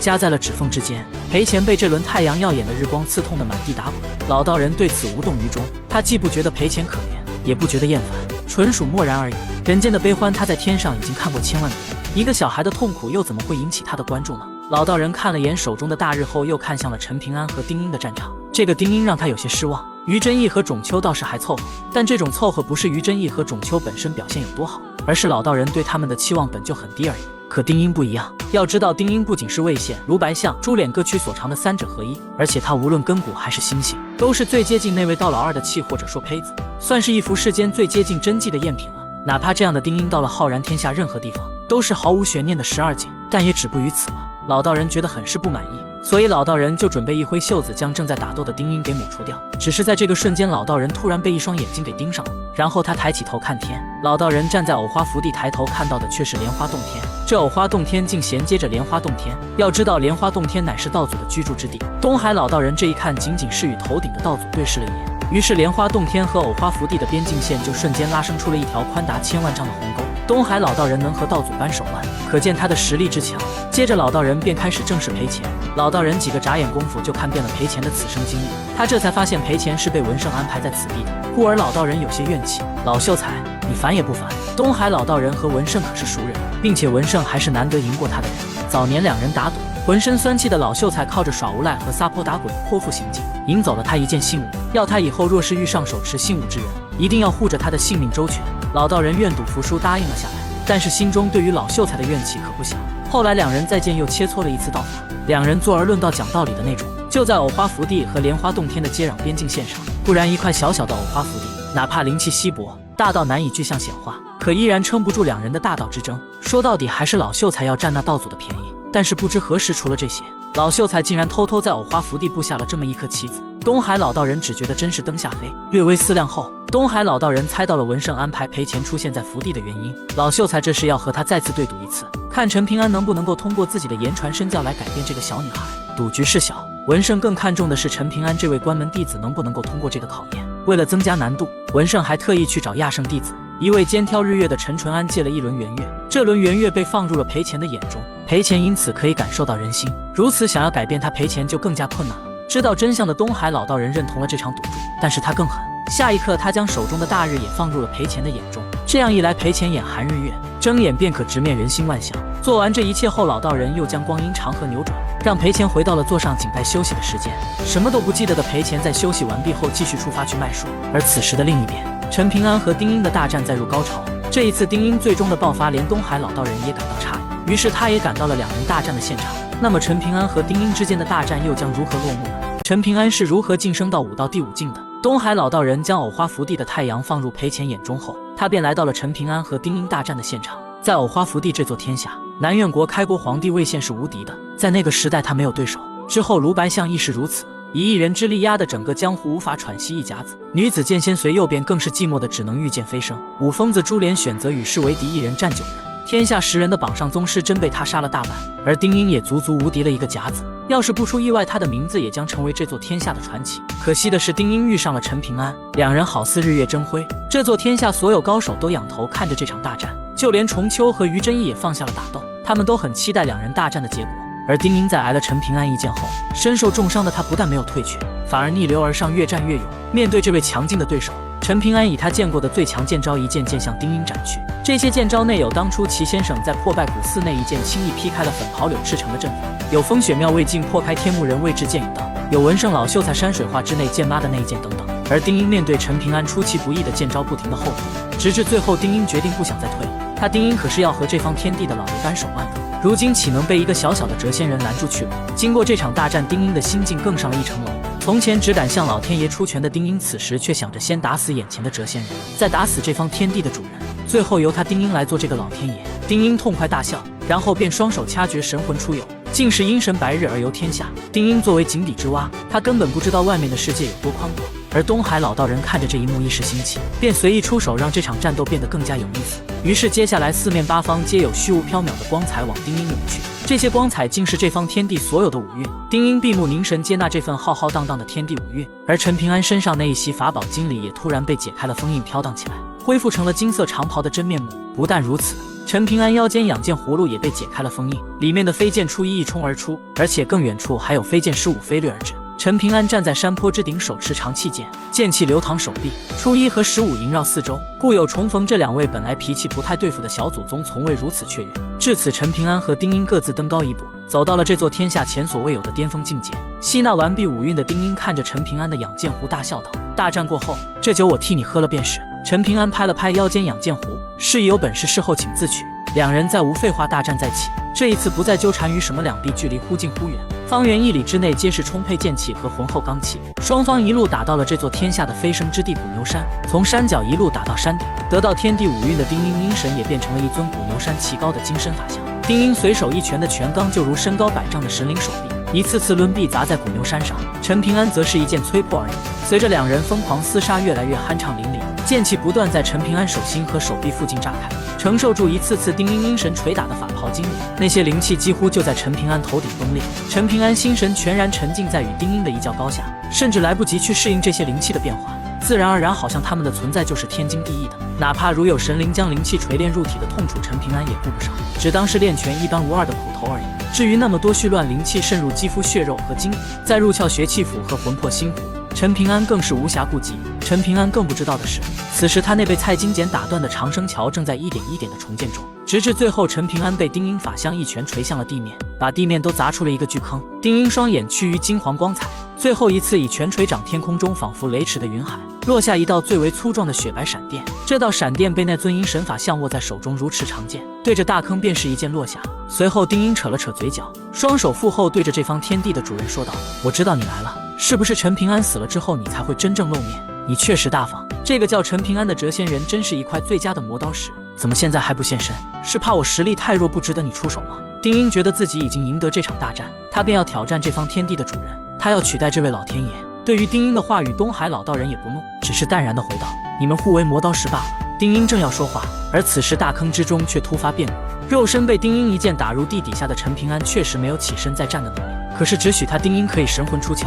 他陈平安就不可以吗？在浩然天下的纯粹五夫四境炼魂，五境炼魄，而陈平安之前在重丘的魏权下，他早已跻身入了武道第5境，所以他陈平安如今也可以做到神魂出游。于是地面的大坑之中凭空出现了一位金袍飘荡的年轻剑仙，并且还有一把长气剑悬停在他身前。接着在这位年轻剑仙之后，还出现了一位脚穿草鞋、身穿麻衣的少年，面容瞧着要更年轻一些。这2位人物正是陈平安神魂出游的魂与魄。紧接站在前面的陈平安微笑道：“我有一剑。”身后草鞋陈平安一冲向前，握住那一剑，高高跃起，一如当年剑斩大岳碎山。朗声道：“可搬山！这一剑去，哪里还有什么天下第一人丁英？世上彻彻底底再无丁老魔，因为整座捕牛山都没了，被一剑夷为了平地。大战至此落幕。大战过后，陈平安神魂归窍，同时他身前也突然出现了一位老道人。陈平安询问老道人是不是就是老大剑仙口中的东海道人，如今自己待的地方是不是就是那座灌道观？东海老道人只是笑着摇头，说没有什么灌道观，他身在何处，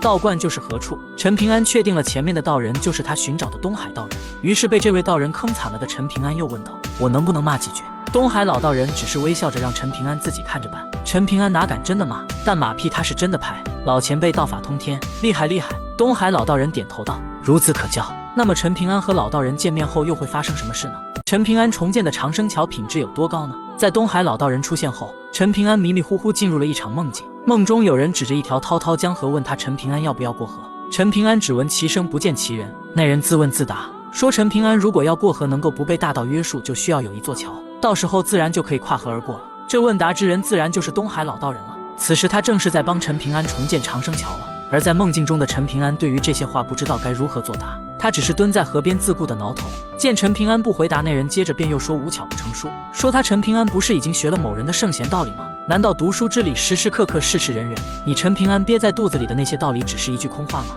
陈平安有些埋怨，这学了道理和桥有什么关系？那人也未明说为什么，只是教导陈平安该如何做。他让陈平安在心中观想一座桥的模样，随便哪座桥都行。虽然陈平安如今年纪不大，可东海老道人知道他走过的地方不算少，所以他让陈平安只要想出看到过的一座桥就行，没有太多讲究，哪怕是这福地内南苑国京城内的那些桥都无所谓。观想之时也不用拘束念头，心猿意马。东海老道人虽然只是随口一说，不用在意这座桥的宏伟如何，可是长生桥作为一个修士的根本，自然是越宏伟越壮观，这位修士才会走得更远更高。听完话语后，不知自己身处何方的陈平安就在河边闭上了眼睛。陈平安没来由想起了那座云海中常常仿佛没有尽头的金色拱桥，这座桥乃是当初剑妈认主时使用神通带领陈平安观看远古天庭时所看到的，所以自然非同一般。于是乎在陈平安想到这座桥的时候，河面上渐渐的就出现了一座若隐若现云雾缭绕的拱桥。东海老道人看到了这座金色拱桥后脸色古怪，他直接就骂了一句陈清都竟给自己找麻烦，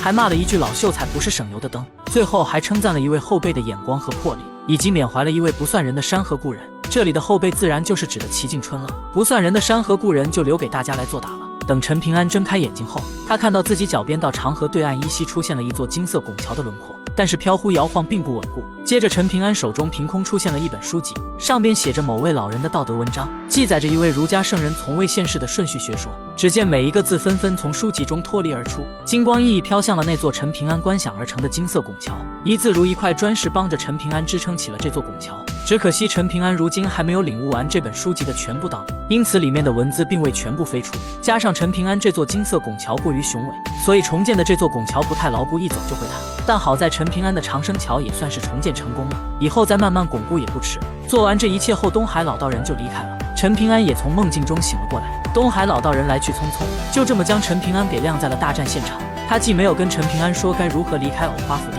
也没有说这场官道到底何时结束。至于什么飞升福元天下世人，老道人更是提也没提。不过老道人毫无征兆的离开，让陈平安紧绷的心弦也放松了下来。经过此次大战，陈平安收获颇丰，不仅防御法袍进阶防御更强了，而且更重要的是自己脱胎换骨重建了长生桥。陈平安很是高兴，而因为丁英聚集了这方天地所有五运被打得消散，所以古牛山成为了这座天下灵气最浓郁的地方。陈平安本可以留在原地巩固境界，可是莲花小人自大战起就已经失踪，陈平安心系莲花小人的安危，便离开了战场，赶向了住处寻找莲花小人去了。周围围观的宗师无一人胆敢阻拦。而在陈平安离开后，偶花福地飞升决战也迎来了提前结束，由东海老道人的徒弟颁发了最终结果。这一次上榜的天下10人还活着的都可以飞升，不愿离开的人也可以得到一件法宝。前3甲第2于真义可以带走3人，第3名的周肥可以带走1人，最后却是只有谪仙人周肥和另一名本土的宗师离开。在这里重点提一提，后续将会和陈平安打交道极多的周肥。谪仙人周肥本是同叶州玉龟宗的宗主江上真，是一位11境的炼气士。本意进入福地游玩的他，竟有了一位儿子。自古大修士极难产下子嗣，江上真一脉更是数代单传，如今好不容易有了第2位孩子，所以他还是很重视这位孩子的。可平平无奇之辈，就算他此时带回了宗门，也无济于事。所以江上真就与儿子定下了甲子之约，他让儿子凭借自己的本事飞升离开，才会得到他的认可。所以此次离开，他选择带走了儿子最喜欢的女子，以此磨砺孩子的心性。可他孩子之前也是围杀陈平安众多高手之一，江上真就担心他走后儿子会被陈平安报复。老道人的徒弟看出了他的担忧，于是便对这位宗主泄露了些许天机，让他不要为此担心。他说陈平安在福地并不会胡作非为，还会有大苦头吃。周肥这才安心离开。与此同时，南苑国京城内赔钱卖了书籍，买了2件衣裳，剩余的铜钱他点了一大桌子只会在梦中出现的美食狼吞虎咽，生怕吃慢了就是吃了大亏。坐在椅子上需要高高点起屁股才能夹到桌对面的美味菜肴，他满脸油腻，觉得自己从未如此幸福过。还有另一边，一个名叫曹晴朗的孩子被一队官兵带去了衙门，大堂外边铺着4条草席，盖着4张白布，孩子痴痴呆呆蹲在那里一言不发。再说陈平安一路飞奔回到了他租住的宅院门前，只是想到这一家人因自己丢掉了性命，陈平安便有些愧疚。他不知道该如何面对仅存的小男孩曹晴朗。此时陈平安并不知道小男孩没有在家，所以陈平安站在门前几次抬手又都落下没有敲门。而陈平安更不知道的是，老道人根本没有真正离开。此时东海老道人就站在他身后看着他。老道人要知道2件事，他陈平安如何认识自己，又会如何看待人间。陈平安到底是如何看待人间的？心情忐忑的陈平安回到了租住的宅院后，他发现曹晴朗并没有在家，于是陈平安便回到了房间寻找莲花小人的踪迹。陈平安进入房间后，一眼就发现了桌上的书本不见了。陈平安知道这是让赔钱给拿走了，但现在最重要的就是找到莲花小人。精通土遁之术的莲花小人遇到危险一般都会遁入地底，深知这一点的陈平安果真在房间的地底找到了奄奄一息的莲花小人。陈平安没有犹豫，直接拿出了一颗最珍贵的灵气钱币，捏碎了供莲花小人疗伤。在安顿好陷入昏迷的莲花小人后，陈平安便静静地等待着曹晴朗回家。曹晴朗全家遇害，从今往后，这条无名小巷子的宅子就跟陈平安小时候居住的宅子一般无二。曹晴朗变成了当年的小平安，孤苦伶仃，并且曹晴朗是亲眼见证了亲人惨遭杀害，如果没有人引导他，很可能会黑化走入歧途。所以陈平安就想着自己能不能如当年的齐先生一般，引导曹晴朗能够有个更好的明天。暮色里，曹晴朗回到院子中，他看到陈平安后神色木然，低下头。曹晴朗默然且漠然地走入了自己的屋子。陈平安欲言又止，最后还是没有说什么，他就这么在院中坐到了深夜。曹晴朗这才走出房间，坐到了陈平安的身边。陈平安轻声对小男孩说了对不起。陈平安觉得是他住在这里才会导致小男孩的家人被杀害。其实魔头丁英杀害曹晴朗一家人并不是因为陈平安的原因，主要原因还是丁英这些年一直在寻找一个谪仙人的转世。他见曹晴朗非常有灵性，所以丁英就以为曹晴朗就是这位谪仙人的转世之人，于是抱着宁可错杀不可放过的心态，丁英就出手杀害了这一家人，来逼迫曹晴朗露出马脚。可惜的是，曹晴朗并不是他寻找的那个人，这一点在现场的曹晴朗当然也知道。然而对于陈平安的道歉，曹晴朗从头到尾也没有说什么，没有怪陈平安，也没有说不怪，他就只是低头呜咽。一夜过后，拳法宗师重秋找到了陈平安。对于这位心怀善意的武道宗师，陈平安和他很是聊得来。重秋告诉了陈平安，于真义由于赖在古牛山吸取灵气，有这么一位不受控制的高手，皇帝寝食难安，所以南苑国的皇帝就准备对他出手。于真义如今在这座天下难逢敌手，而主动要帮忙对付于真义的人是樊婉儿，也就是之前莫名其妙找到陈平安的那位女子。谪仙人樊婉儿真名叫黄庭，她是同叶州太平山年轻一辈天赋最好的一位女秀，如今已经是炼气士第10境。因为她天生古道热肠，性情刚烈，遇上不平事必追究到底，视生死为小事，违背修道之人的原有本心。恩师数次苦口婆心相劝，也无济于事。于是他的师门为了改变他的心性和助他突破，就将他给放到了这藕花福地来历练。如今他已经找回了记忆，所以修为大幅度的提升。陈平安对于这座天下的打闹并不感兴趣，陈平安更多的还是想了解自己到底身处何地，毕竟东海老道人可没告诉过他。于是重秋便将藕花福地和谪仙人的事情全讲了出来，陈平安这才了然。老道人当时话只说了一半，官道观的确是不存在，但其实可以说整座藕花福地就是老道人的官道之地。虽然知道了自己身处藕花福地，可是如何进入其中的陈平安仍是百思不得其解。除此外，重秋还告诉了陈平安丁英杀害曹晴朗一家人的真相。最后陈平安让重秋帮忙打听了一个蒋姓书生，他是之前来刺杀陈平安刺客之中抱秦女子心意的男子。当时打开时2名刺客有过一段交谈，陈平安知道了这位书生并不知道抱秦女子是一位江湖刺客，如今书生还在等待着女子的回归，可是女子已经自作自受死在了陈平安手中，所以陈平安便要找到男子告诉他这个事实，这样男子也不会痴痴等待煎熬一辈子。而在重秋离去后，由于曹晴朗做好了晚饭，把卖书的钱花光的赔钱闻着饭香就找来了，现在都是曹晴朗自己做饭，虽然之前从未亲自下厨，但现在他不得不自己照顾自己，虽然做的饭不可口，但是他仍是做了陈平安的这一份。而陈平安见到赔钱后便询问了赔钱他房间书本的去向，赔钱却是使劲摇头假装不知道，为此他还编造了一个谎言。心知肚明的陈平安对这个心机深处的小女生实在喜欢不起来，于是陈平安就直接关门赶她走。可等陈平安坐下和曹晴朗一起吃饭的时候，赔钱突然翻墙进入了院子中。曹晴朗毕竟还是心善，他见赔钱一副可怜的模样，便邀请他坐下一同吃饭了。陈平安也就没有继续赶人，赔钱坐下后这才开始低头扒饭，偶尔往菜碟子那边夹一筷子，跟做贼似的。当3人差不多吃完的时候，曹晴朗起身收拾饭桌，小女孩瞥了眼陈平安，装模作样帮着曹晴朗收拾起来。这期间赔钱却是趁着陈平安不注意时，直接露出本性，对着曹晴朗埋怨他做的饭不好吃，油水没有还特别咸，说他曹晴朗这么大一个人了还不会做饭，到底有没有点出息。这一顿操作直接给曹晴朗整懵了，他只好说下次他注意。然而接着赔钱就被陈平安提着给扔到了门外，并且陈平安还告诉赔钱，要是他再敢翻墙就直接把他扔出京城。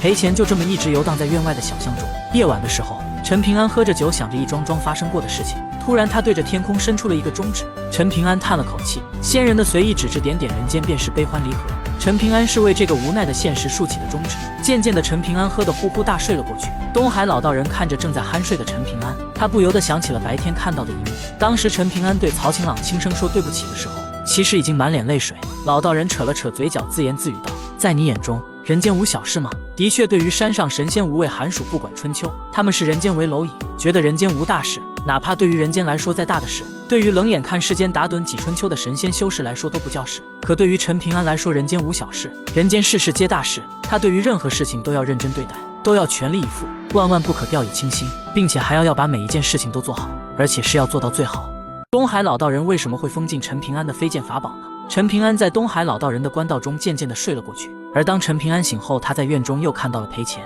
不过这一次是曹晴朗放这位小女孩进入院子的。此时天还未亮，赔钱靠着房门还在睡梦中，看着赔钱的睡姿，陈平安依稀可以看出年纪不大的他对这个世界充满了戒备。而就在这时，东海老道人突然出现在了陈平安身前。老道人开门见山说出了他是因为看见陈清都的长气剑，才破例让陈平安以完整的皮囊和魂魄进入这座福地。至于陈平安为何而来，他也当然算出来了，只是要他白白帮着重建长生桥那是不可能的。加上之前陈平安与曹晴朗谈论了对错先后的道理，老道人还明白了陈平安与老秀才之间的关系。毕竟老秀才的顺序之说，天底下他是第一个知晓的，所以他便决定提高一点门槛的高度，才有了那桩围杀之局，并且还让丁英禁锢了飞剑15。这期间要是陈平安本事不济，死在了藕花福地，那么长期剑留下，陈平安就会在这座福地进入轮回，依照福地的规矩以武力飞升离开福地，到时候怎么来的还是怎么回，不用担心神魂体魄。老道人说他虽然与老秀才不对付，但还不至于会拿一个小辈撒气，只不过规矩还是要有的。经过东海老道人这一通解说，陈平安这才真正明白这段时间的遭遇原因。接着老道人还说，后来有个阴阳家的高手，还是挺高的那种，一次出手模棱两可，刚好踩在他的底线上，他便也就忍了不与他计较。可他那个阴阳与体魄的弟子却是不知天高地厚，2次护身凡丸尔试图提醒陈平安，告诉他离开藕花福地的方面。于是老道人生气，便将陈平安身上剩余的2件法宝封印了。而这位高人便是阴阳家第一人邹子，也是当初在小镇卖糖葫芦给陈平安的那位汉子。陈平安猜出来了是他，也想起了在飞鹰堡外那位与自己擦肩而过的憨厚汉子就是他。想到此处，陈平安不由得额头渗出汗水，是发自肺腑油然而生的恐惧，比生死更小。生死之事往往手起刀落一瞬间，邹子随意出手便会影响一个人的心境，让一个人神不知鬼不觉地变成另一个人，所以这才是让陈平安感到恐惧的地方。至于那阴阳与体魄提醒陈平安的人，自然就是陆台了。看来陆台对陈平安念念不忘啊，只可惜陆台和老道人的差距太大，反而让陈平安吃了不少苦头。老道人看着陈平安的变化，于是他便告诉了陈平安，邹子这一次出手其实并没有恶意，就只是提醒而已。毕竟邹子也是想让陈平安尽快离开这座他不能干涉的府邸，而且老道人还说，正是因为邹子，陈平安才能找到莲花小人。在老道人说完后，陈平安便询问他何时可以离开藕花府邸。老道人只是说等南苑国京城事了，他便会带陈平安去仔细看看这座天下。陈平安忍不住询问为什么，老道人只是呵呵一笑，讥讽道：“老前辈道法通天，很是无聊吗？”老道人说完后也就离开了。与此同时，于真义和黄庭也大战了起来。他们两人的大战结束，也就代表了京城事了。陈平安依旧是没有去参与这场大战。天亮后，靠着柴房门睡觉的裴钱醒了过来，他第一眼就看到了陈平安正闭着眼睛在练拳。裴钱心里就在想啊，要是陈平安练拳一不小心把自己练出个重伤来就好了。一想这点，裴钱就有点乐呵，但他又怕自己的小心思被陈平安看穿，于是他赶紧板起脸，故意打了个哈欠。练拳的陈平安也没有去看裴钱，他只是让裴钱去看看曹晴朗的学塾开了门没有。如果夫子还没有重新授业，就问一下附近的街坊邻里什么时候开课，因为之前这里发生过大战，导致曹晴朗的学塾一直都没有开门。对于陈平安的安排，裴钱却讨价反价，说他饿得走不动路了，要吃了早饭再去。陈平安也不搭理他的话语，继续对他发放任务，让他回来之后再把厨房里的水缸挑满，然后就有饭吃了。裴钱注视了陈平安的侧脸，看不像是在开玩笑，就哦了一声，故意摇摇晃晃站起身走出了院子。而裴钱离开巷子后，既没有去看私塾开门了没有，也没有去询问邻居，他只是蹲在街巷拐角处蹲了半天，然后觉得时间够了，又一路撒腿狂奔回到院门口，额头已经有了汗水。裴钱还装模作样的弯下腰，双手叉腰，对着陈平安撒谎说学塾还没有开门，还说他问过一位大婶了，说那夫子给之前的打架吓破了胆，近期都不开门。陈平安也不点破他，就让他去厨房挑水。裴钱哭丧着脸去了灶房，提了个最小的水桶出门，而后他双手提着水桶回到院子的时候，他还是贴着墙根小心翼翼绕过陈平安，一溜烟就跑进了灶房。因为他桶中的水实在是太少了，他一开始本就只打了小半桶水，回来的路上他还嫌累，又给倒掉了许多。等他回到院子的时候，水桶也就只有堪堪寸鱼高的井水。而当裴钱把水桶提到了水缸后，他又迅速趁着陈平安没注意，立即提起水桶从水缸中少起半桶水，然后使劲抬高水桶，故意把倒水的声音弄得很大，好让别人觉得他提了很多水回来。对这一切，陈平安洞若观火，但是没有当场揭穿他。陈平安无法理解他宁肯花这么多心思去偷懒，也不愿意出一点力气来。而曹晴朗起床后背过了几篇蒙学书籍的文章，就开始去灶房烧饭。练完拳的陈平安向曹晴朗打过招呼后就出门了。裴钱小年纪心思就这么深沉，也说明以后陈平安教导的难度非常之大呀。陈平安离开曹晴朗的家后找到了重秋，他还有一件事需要麻烦这位拳法宗师帮忙。当初被裴钱偷走的那一大摞书籍虽然都是些平常书籍，但是这些书籍上有着陈平安记录的各种笔记，所以这些书籍对陈平安意义非凡。他就想让重秋帮忙找回书籍，毕竟重秋可是南苑国的国师，在这座京城找东西对他而言很是简单。重秋也是爽快答应了，可三番几次的麻烦重秋，陈平安也觉得有些不好意思了。他就想帮重秋做点啥事，重秋也不客气，就请陈平安去帮着指点一下他的两位嫡传弟子。两人前去的途中，重秋告诉陈平安，于真义和黄庭的大战已经结束，打成平手的两人如今皆已经离开了南苑国京城。而后陈平安在指导重秋弟子时，两位年轻人见陈平安强横权益，皆不敢向陈平安出拳。陈平安就教导两人，练拳之人除了能吃苦，还要心定，出拳才能快而从容，一往无前。那么总有一天，无论是遇上他，还是如重秋这样的天下第一手，或是丁英这样看似无敌的对手，才可以出拳很快最快。总之，只有向更强的人出拳，才会走得更远更高。而在陈平安离开后，他便独自找到了一家小酒馆吃饭。东海老道人再次凭空出现，坐到了陈平安的对面。陈平安教导别人的话语，老道人自然听到了，所以老道人又来试探陈平安的心境来了。于是东海老道人对陈平安说道：“是不是才知道你以前的那么多理所当然，总觉得自己是个寻常人，只要别人愿意努力，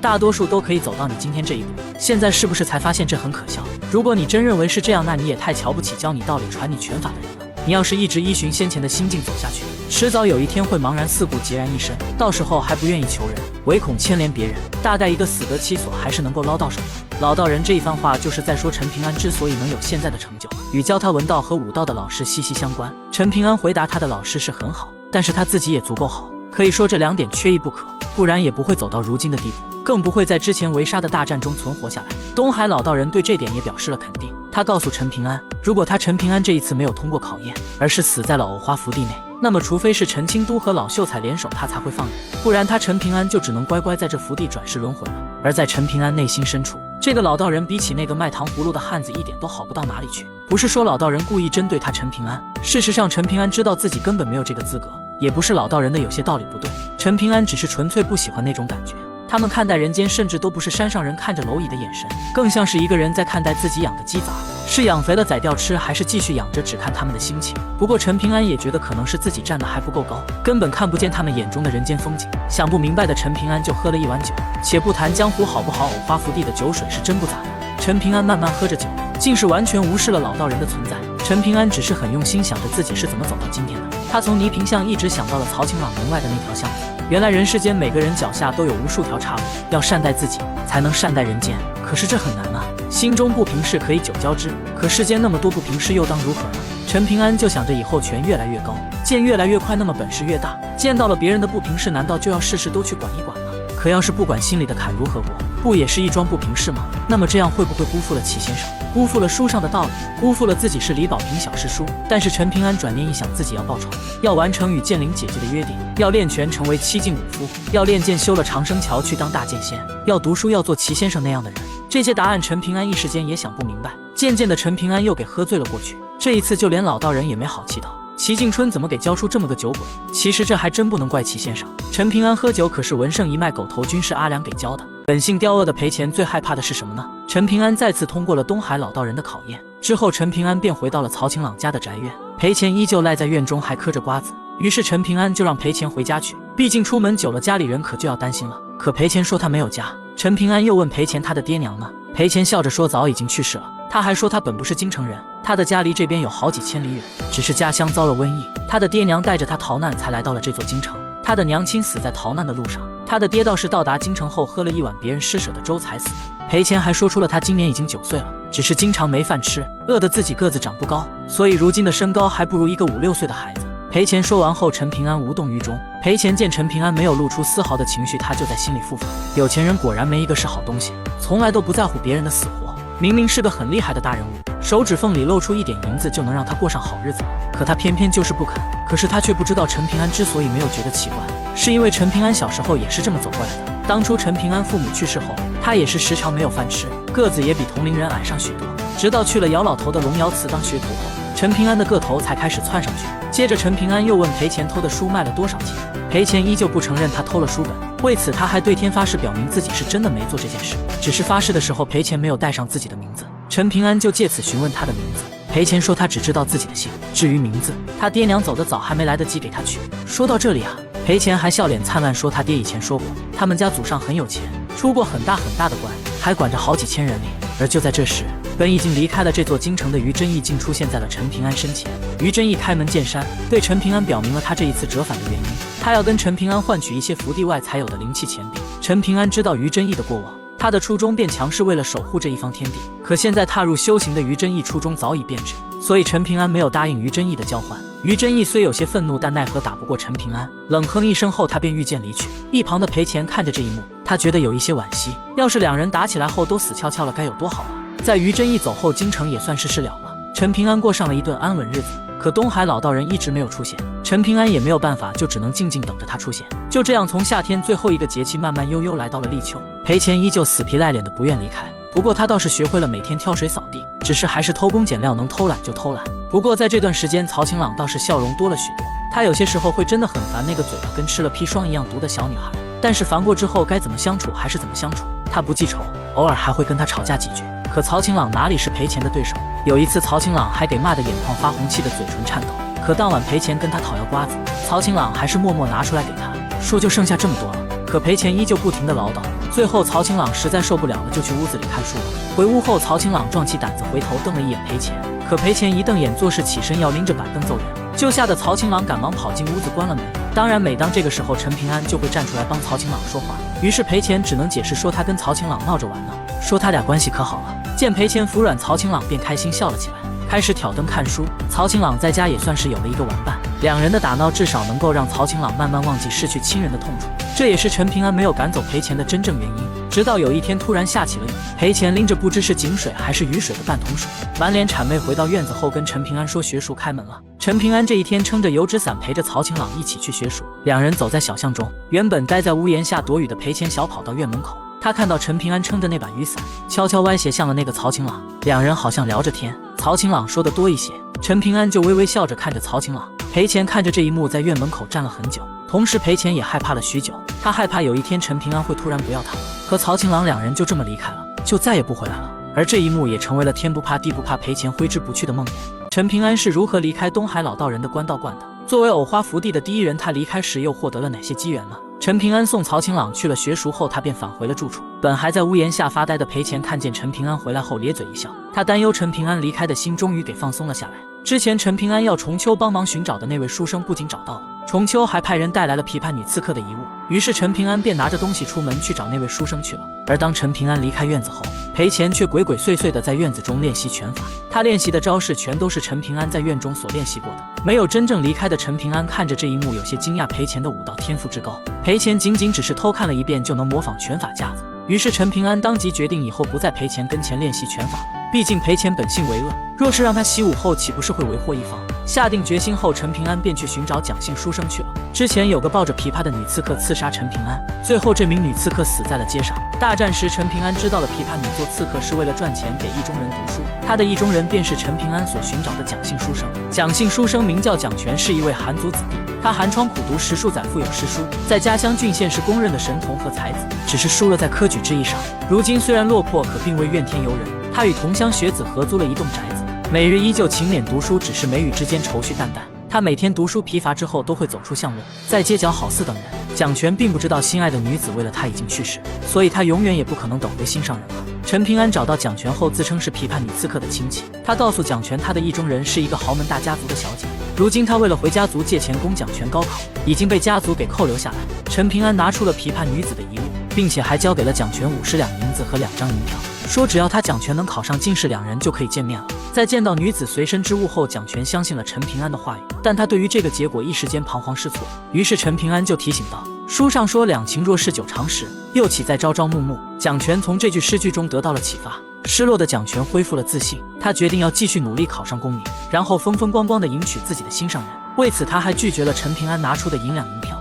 他说自己能帮人写家书对联来养活自己，可陈平安硬是将银两塞给了他，并告诉他这是女子的一片心意，更是天底下最干净的银子，毕竟这些银子是女子用命给换来的。最后陈平安离去时还告诉蒋全，如果他以后真的考中了，自然就会有人来找他告诉他一切。陈平安善心地编好了一个故事，坚定了蒋全的功名之心及今后的人生道路。而在陈平安离开后，东海老道人出现询问陈平安为什么不告诉男子真相，陈平安只是说什么都不告诉他，什么都告诉他，以及3年之后不管蒋全有没有考中，都会让重秋国师帮着他告诉蒋全真相。陈平安觉得第3种选择对男子和刺客女子都会更好一点。紧接着老道人又对陈平安问出了一个直指人心的问题，那么哪一种选择你心里最好受？陈平安回答道，进入藕花福地之前他会选第1种，行走江湖谁都应该生死自负，这会儿应该是第2种，可以求一个最简单的问心无愧，不会留下任何心境瑕疵。至于他最后为什么选第3种他也不知道，甚至对于第3种结果就连他自己也不知道到底是对是错。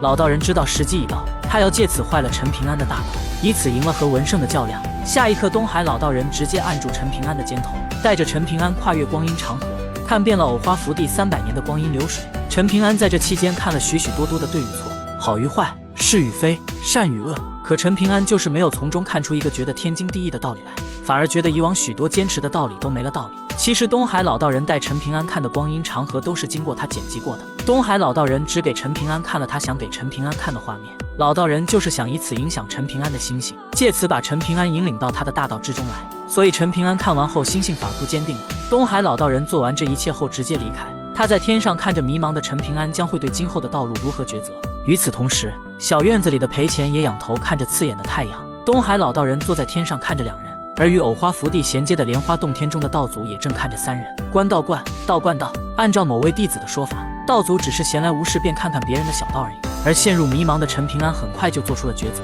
他虽然什么都没想明白，但是他想通了一件事，那就是那个惹人厌的小女孩得教一教他一些为人的道理，从最简单的教起。要是教不懂，教了还是没用，那他就不用再管了。可教还是要教的，教过之后他最少知道了何为善恶。在为恶或是向善，就都是他自己的事情了。陈平安终究还是走向了文胜所预料的道路。东海老道人又一次输给了老秀才，所以有些生气的老道人直接一挥袖就将陈平安给送出了藕花福地，并且是连同已经苏醒了的莲花小人一起给传送出来。不过东海老道人并没有食言，陈平安在这一次藕花福地60年之约中夺得了天下第一，所以依照约定，陈平安可以在藕花福地选择5人带出福地。东海老道人却是直接帮陈平安确定了名额人选，他出现丢给了陈平安4幅画卷，画卷上的人物是藕花福地历史上最强的4位高手，他们分别是南苑国开国皇帝魏贤、女子剑仙随右边、魔教鼻祖卢白象、五疯子朱脸。除此之外，老道人还告诉陈平安，这4人都拥有完整的肉身和魂魄，要想他们走出画卷，就用灵气最充足的古语钱放入其中。每一张画卷老道人都设定了相应的古语钱，但老道人没有明说每一张画卷所需的古语钱是多少。而且老道人还告诉陈平安，他们走出画卷后绝对会忠心耿耿，并且如果他们死了，还可以用金金铜钱将他们复活。不过这也有代价，那就是复活后的他们武道之路将会有上限，就比如死了1次后复活，这个人将永远没有办法入武道最高境界。复活的次数越多，他的武道之路最终的境界也就会越来越低。有些生气的老道人不愿与陈平安多说什么，所以他直接一股脑的给介绍完了。但其实老道人还给陈平安挖了个坑没有说出来。不等陈平安询问最后一人是谁，老道人直接伸手将赔钱抓到了陈平安身边。最后老道人还告诉陈平安，他的长生桥如今底子已经打好，巩固就要靠他自己摸索了。老道人留下了陈清都的长气剑，代表了他履行完毕约定。老道人说完后也就离开了。突然跨越地界的赔钱看着陈平安满脸茫然，陈平安叹了口气，询问赔钱叫什么名字。赔钱心大，也就没有在意刚刚发生的奇怪事情，就笑呵呵地回答道，之前不是说了我只有戏，爹娘没来得及帮我取名字，所以他就自己取了个名字，一个字就叫钱，因为他很喜欢钱嘛，姓裴名钱。纵然是陈平安听到后也忍不住拍了拍额头，赔钱赔钱，难怪就连他自己也不喜欢。至此陈平安离开了藕花福地，他将带着赔钱开启全新的征程。